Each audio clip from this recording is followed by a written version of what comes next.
Welcome to today's Global Connections program. I'm Bill Miller. Why are trade and development issues so important to every country in the world, be it an economically developing country or an economically developed country? Today we're going to take a look at these two issues and one agency, a UN agency, namely the UN Conference on Trade and Development, that's working to be a facilitator and a promoter to help us better understand these issues and to help them better impact people and to improve their quality of life and standard of living. My guest today is an expert on all of these issues. My guest today is Dr. Chantal Carpentier. Dr. Carpentier is the New York office chief for the United Nations Conference on Trade and Development, commonly called UNCTAD. Dr. Carpentier, welcome to today's Global Connections program. Thank you so much. It's a pleasure to be here. I appreciate you being with me. Let's jump right into the UN Conference on Trade and Development, UNCTAD. We'll just call it UNCTAD from here on out. It's a lot easier. Spend half the show on the title. When was this agency formed? Why was it formed? What is your major mission? Right, and it's a fascinating agency because, as you know, there's several agencies at the UN. Mm-hmm. And UNCTAD was created in 1964, so more than 50 years ago. And it is unique because it is a conference and because it was created at the request of developing countries to have us help them find alternative policies for development that in terms of trade, investment, technologies that would actually facilitate their access to markets and their development to export-oriented growth, which most of our country have benefited from. So it is a unique institution, and that's why we're the focal point at the UN on the interaction between trade, investment, development, and the other issues of finance, technology, and sustainable development. Mm-hmm. And who are some of your major partners at the UN? Not all of them, and even on the outside. You say they're the focal point, but how many of these UN agencies feed into what you're doing? Does World Trade Organization? The World Trade Organization we work very closely with because mm-hmm. If you want to make it simplify, the World Trade Organization sets the rule, and UNCTAD help developing countries meet those rules and be able to access market, given the rules that are being negotiated. But we also work very closely with our colleagues at UNIDO, the Indian Agencies on Industrialization, because of course if you want to export, you need to have an industrial sector. We work with ILO, the labor organization, because we want to make sure there's decent work and that people are treated properly in the chain of productions. We work closely with UN Women because the gender issue is huge, because we tend to assume that macroeconomic policies are neutral, but they're not. They have a really direct impact on, and depending on where you sit in these which sector you work in, you're going to find a lot of women in that developing country in agriculture or textile, and usually those are the sector will liberalize. So these women might lose their job. If they lose their job, how do we retrain them? What policy do we put in place to? So we work with a lot of the agencies. We work WTO with the World Bank. At the country level, we work a lot with the regional commissions. We have 5 regional commissions. So they have the regional knowledge, we have the global knowledge, so we can bring all of this together to better help developing countries. It's a very extensive network. It is. Far-reaching. Well, and our viewers can go to your website, www.unctad.org, and get more information about what we're talking about. Now, this past year, 2017, you have focused on, you have at least 4 major reports, which are really remarkable, and we'll see if we can try to get through them in the next few minutes. The one is the Least Developed Countries Report. First off, what is a least developed country? How many are there? And basically, not all the definitions, but what is a least developed country? It's pretty much, we were established 45 years ago, and it's pretty much a 3 criteria. One is income per capita. So if it's less than 1,035 per capita, then you're a least developed country. If there's a human development dimension to it as well, so education, nutrition, health issues, right? And then you also have a third one, which is economic vulnerability. So if your economy is at risk, like the Caribbean, we just saw that the Caribbean got pretty destroyed by these storm coming through, and now their economy is back to zero. They wake up in the morning, they have a GDP. By dinner time, they have no GDP. So that's huge economic vulnerability. So it's a combination of these 3 factors, and if they don't meet certain level, then they are a least developed country, meaning they need the help of the international community to help them, because on their own, they're stuck in this vicious cycle of poverty. Exactly. We saw Hurricane Maria, I think, came through hurt, really devastated Puerto Rico. Barbuda was laid flat. with one of the Dominica, Dominica, Barbados. exactly, yes. So these economies, that means people don't have You have jobs. to start from zero. There's no energy, there's no potable water. How do you create jobs in that context? And that means the government has to borrow money so that they can actually provide the basic services for their citizen, and that means now you're further indebted, and that reduces your space right. later to be able to operate. So there's these things are all interconnected. It's a vicious cycle. Yes. It certainly is. And we try to turn this into a virtuous cycle. Virtuous, very good. Well, what is the thrust of the least developed countries report? What is the main point? The main point is, we adopted the Agenda 2030. Many of your interviewees have spoke on this, and it's a great framework. Agenda 2030 with the 17 SDGs is a great framework, and SDG 7 is about universal access to energy, affordable energy, modern energy for everyone. And this report is saying, well, that's good, but it's not enough. And why is it not enough? Because even if you have enough energy to light a lamp in the house, and maybe your children can study, and maybe you have enough electricity so you don't need to use a burn fuel in the house, so you reduce the health impact of the family. But that doesn't mean you can create jobs by having an industry. So what we're saying, the gist of it is, universal access is good, but not enough. You need to go, when you develop your energy policy and your development policy, they need to be developed together in sequence so that you create enough demand from the industrial side so that you can actually use the revenues from the industry to feed back and pay for your investment in the energy sector, which then help with the household access. And right now what we're seeing is a lot of the energy effort in these least developed countries is for household use, which is good, but it doesn't get them in this treadmill of economic development with productive capacity, access to affordable and reliable energy. So what we find is 75%, imagine this, Bill, 75% of the manufacturer and service provider in these, as the LDCs, face power outage. 10 days a month, on average 5 hours. Can you imagine being able to produce and make money in that context? No. So this is why it's extremely important to help and bring policies to these decision makers so they can actually develop the two, so there's a synergy. And when you develop the energy for the productive sector, then it helps pay for the household sector, and then the household sector makes more money because now they have a job, then they can pay for the electricity, so it's a virtuous cycle that we're creating that way. Exactly. That's kind of the gist of it. Sure. And you have specific policy recommendations to help achieve this. Yeah, and especially because most of the people without electricity are in the rural area, which are very not densely populated. So it's very expensive to expand a grid to these areas. And instead, what we're saying is you need to start, again, if you could create good job in non-agricultural job in the rural area through having access to affordable and reliable energy, and increase the productivity of your agricultural sector, then you can actually create, through mini grids, decentralized mini grids, then you would create this virtuous cycle in the rural area. You would prevent this unsustainable rapid migration towards cities because there's no livelihood in the rural area.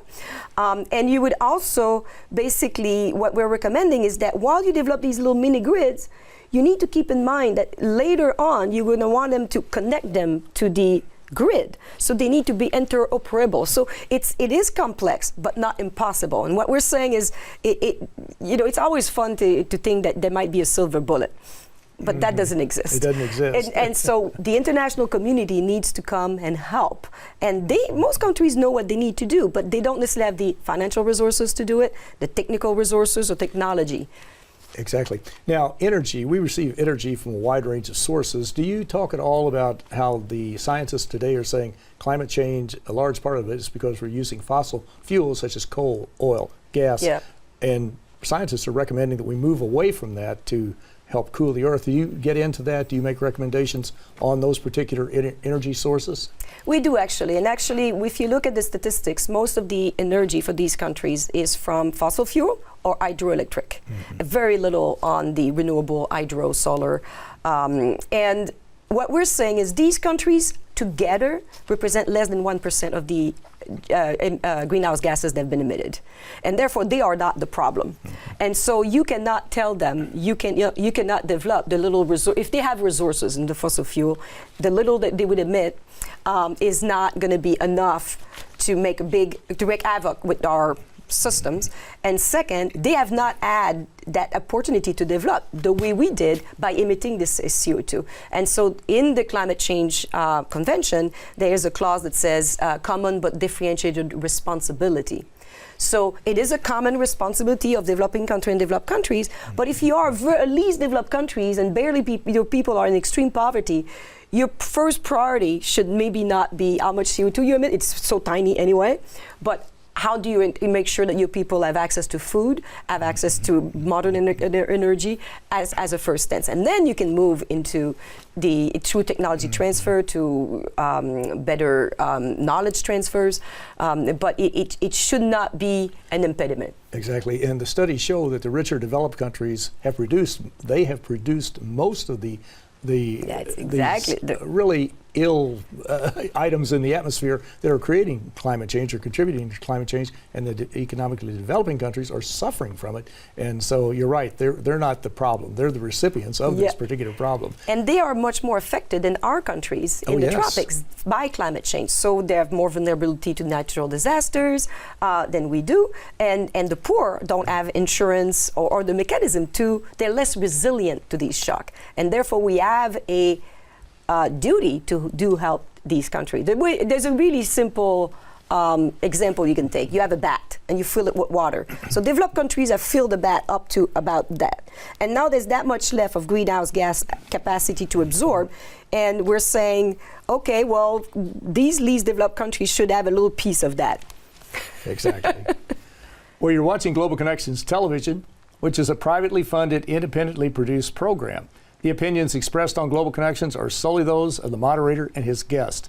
We would invite our viewers to go to our website at www.globalconnectionstelevision.com to view previous programs. Also, if you're involved with a PBS or community access television station, or perhaps an educational institution that has an intra-campus television hookup, or you just have a website and you'd like to share our programs, please feel free to do so. Global Connections Television is provided as a public service at no cost to help people better understand international issues and how they impact our lives. Today we're talking about trade and development, and one particular agency, the UN Conference on Trade and Development, that's working with countries around the world to really integrate these two items and to help improve the standard of living and the quality of life. My guest today is an expert on both of these topics. My guest today is Dr. Chantal Carpentier, who is the New York office chief for the UN Conference on Trade and Development. We talked about that one report. We've got 3 more to get through, so I better move on. But the second one you had is Commodities and Development Report. First off, what are we talking about when we say commodities and development? How do you briefly define those terms? Right. So commodities are pretty much agricultural products that have not that you just grown, you've not processed. Gold and metals that are not being processed. And so gold, diamond. So those are all commodities. They're usually traded on the futures market, international market. That's how the price gets determined for those. And the reason it's important is because many developing countries are dependent on these commodities. For the same reason we talked about earlier. If they don't have modern energy, they may not have the capacity to transform these commodities. Here we're going to harvest the corn, process it, and make corn flour, or we're going to make tortillas, or we're going to make something. We're going to make fuel with them. Well, these countries export the raw commodity, and therefore they're much more susceptible to the fluctuation in the international prices. Mm-hmm. And we see certain countries, every country I guess has certain natural resources, but like Chile has copper, you have other countries that are high in aluminum or whatever the case might be. And in your report, what are the recommendations that come out of your report to help overcome some of these price fluctuations or this make or break boom or bust cycle, shall we say? But do you have certain recommendations on that?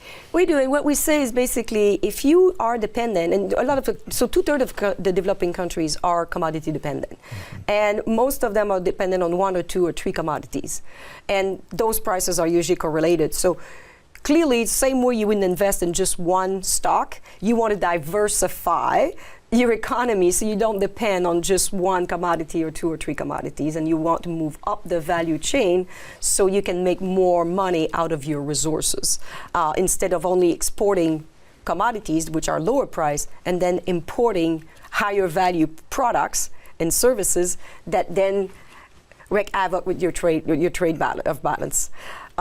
So basically we're saying, and we did a modeling, and this is what is worrying us. We modeled the prices between now and 2030. And so far, these countries have done pretty good because, remember, Bill, these commodity prices were pretty high over the last decade. Mm-hmm. So countries have been riding a wave. We're not predicting that these prices, we predict, will stay at a 2010 level, pretty much, through to 2030. So you can't rely on increased prices to maintain your economic growth. You're going to have to diversify.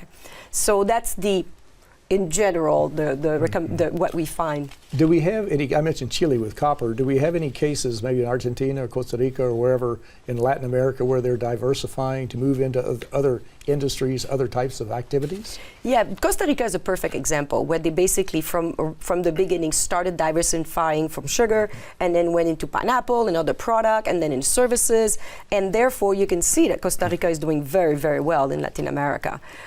We have other cases of Botswana and Sierra Leone in Africa with the diamond industry. And Botswana invested in the processing and polishing of the diamond.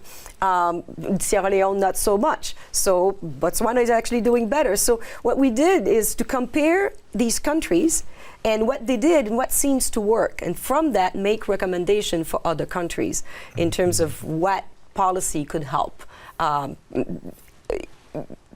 Protect yourself against this fluctuation in the market. The market is more volatile since the financial crisis as well. Mm-hmm. So it's another reason to be careful. Mm-hmm. Now, your third report is the Information Economy Report. What is information economy?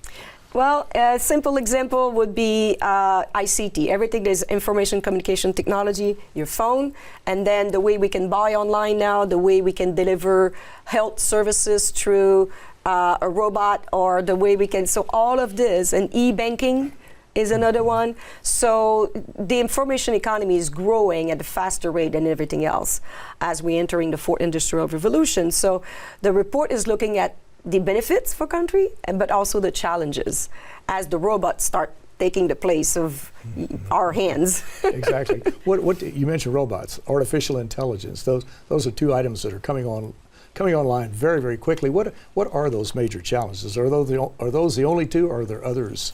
No, there are others as well. On the robot side, we did look at another report, the Trade and Development Report, of the impact on developing countries of displacing the labor force because of robot. And we find that it is not yet a huge danger for those countries because of the same thing that we mentioned earlier, very little infrastructure, no energy. You need energy for robots. And also because they're at the lower end of the value chain. So you start with the commodities, you process a little bit, and you go up and you have the very sophisticated, and they're at the very low end. And so at that level, it still is competitive with the labor in these countries. It is more in our countries where there's some of the manual job will disappear.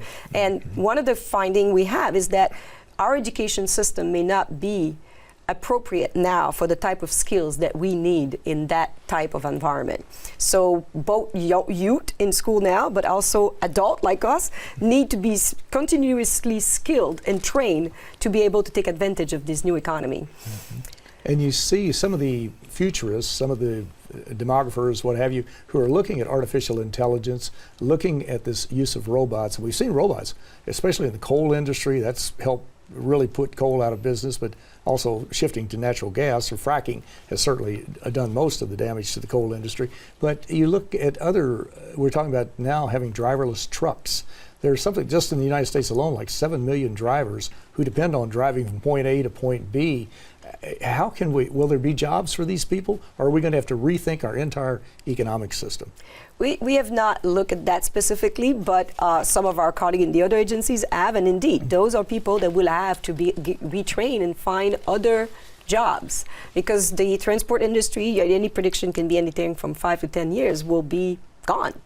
Exactly. So, but the key is we know And we know that the policy we have in place right now, because it goes back to the political system that we have right now. There's a little bit of push against globalization, against trade, against multilateralism, because people that are losing their job are not happy about it. And we are not doing enough to make sure these people are retrained and reinserted in the economic system that would benefit all of us. We don't want anybody left behind in developed or developing countries. That's the principle number one of Agenda 2030.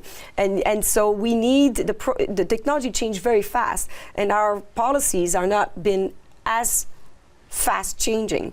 And so we need to find a way to all work together to make sure we do change these policies in the education system fast enough.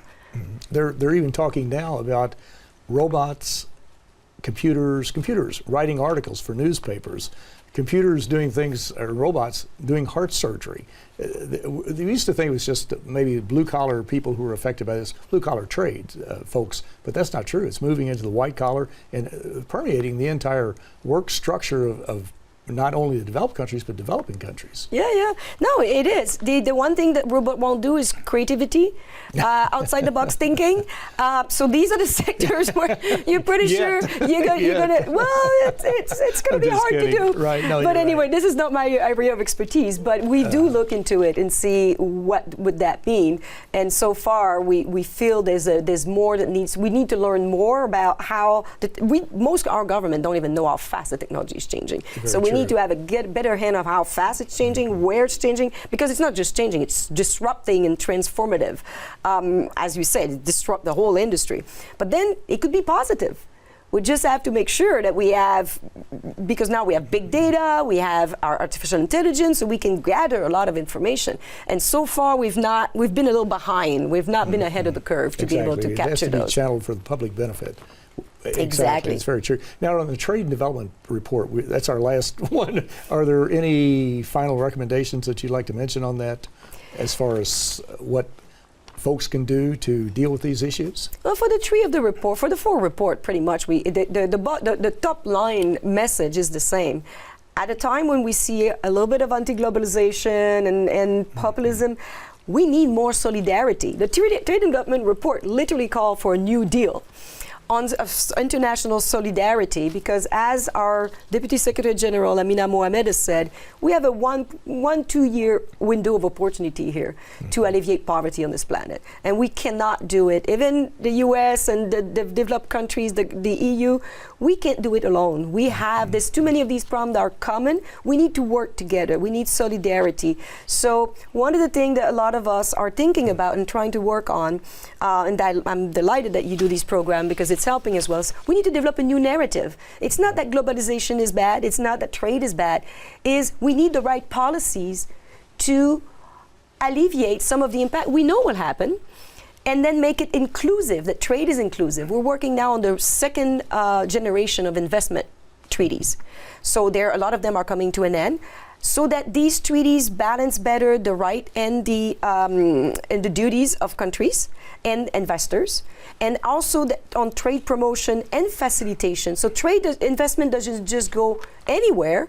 It goes in the places where you need it for people to create decent job for people, to create and not leave anyone behind. Everybody can be in this economic system, living as opposed to now where we've left large part of the population behind.